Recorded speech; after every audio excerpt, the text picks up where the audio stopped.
समय की मार है कि लोग आज कैकेयी के नाम पर ही अपनी बेटियों का नाम नहीं रखना चाहते। पर रामायण की दृष्टि में कोई हमसे पूछे कि रामायण में सबसे बढ़िया पात्र किसका रहा माताओं में, तो माताओं में जो समर्पण कैकेयी ने किया वो किसी और मैया ने नहीं किया।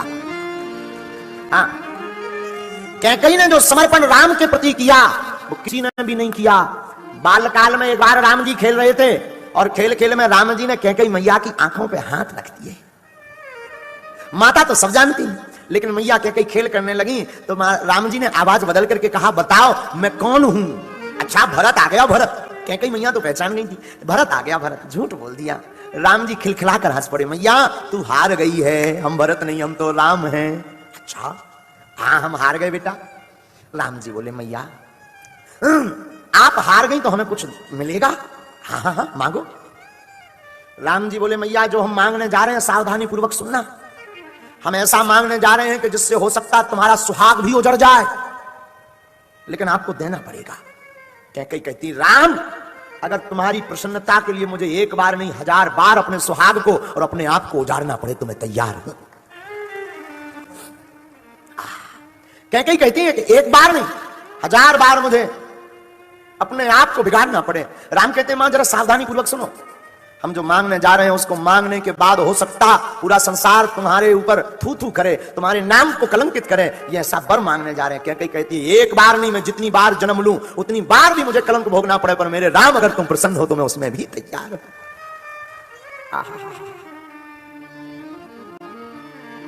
पता है राम जी ने क्या मांगा?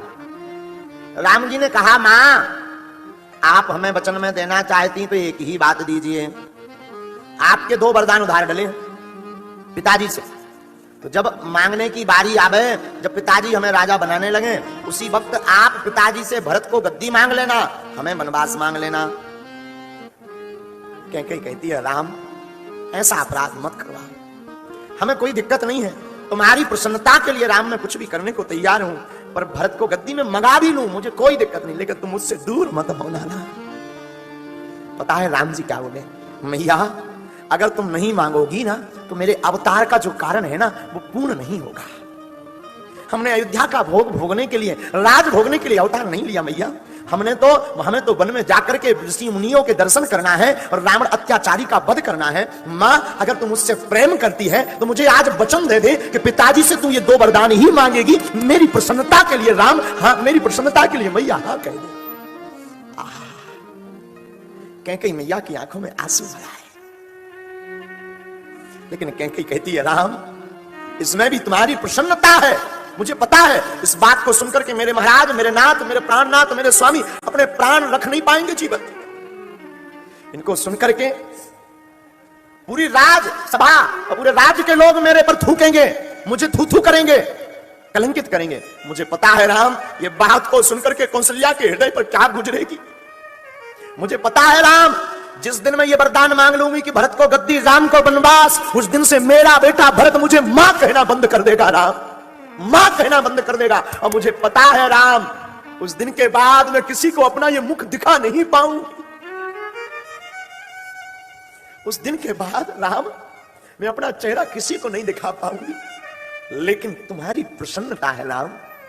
हे राघव, हे रघुनाथ, हे रघुवीर, हे रघुनंदन, हे अवधपति, हे राघव, हे राम, तुम्हारी अगर प्रसन्नता है तो मैं वचन देती हूं कि मैं भरत को गद्दी और राम को वनवास मांगूंगी। मां के आंसू राम जी अपने हाथ से पहुंचते। आप लोगों ने सुना यह है कि कैकेयी ने कुबुद्धि की, आपने पढ़ा यह है कि कैकेयी ने कुबुद्धि की। मेरी बुद्धि कहती है कैकेयी जैसी मां ही नहीं हुई। और साधो कैकेयी निंदनीय नहीं है, रामचरितमानस की कैकेयी हमेशा वंदनीय है। कैकेयी निंदनीय नहीं है, कैकेयी की निंदा घोर पाप है, क्योंकि कैकेयी ही वो है जिसने राम को मर्यादा पुरुषोत्तम भगवान बनाया। कैकेयी ही वो है जिसने राम को राम बनाया, और कैकेयी ही वो है जिसने वन में राम को भेज करके रावण जैसे अत्याचारियों से ऋषि मुनियों को बचाया। न कैकेयी वरदान मांगती, न राम जी बन जाते, न रावण का वध होता, न ऋषि मुनियों को दर्शन होते। कैकेयी वंदनीय है। एक बार की कथा हमें स्मरण है, राम जी बचपन में कैकेयी मां के साथ ही सोते थे। हाँ महाराज, कैकेयी मां के साथ ही सोते, कभी नहीं सोया कौशल्या मां के साथ। बचपन से ही हमारे राम कैकेयी मां के साथ सोया करते थे। एक बार कौशल्या को लगा सब माताएं अपने अपने लाला को लेकर के सोती हैं, मैं आज अपने राम को लेकर के क्यों ना सोऊं। तो शाम के समय राम जी को, रघुनाथ जी को कैकई के घर से, कैकई के भवन से, कैकई के कमरे से, कैकई के कक्ष से राम को कौशल्या लिवा लाई। कहा राम आज तुम हमारे पास रहोगे। राम जी ने कहा ठीक है मैया।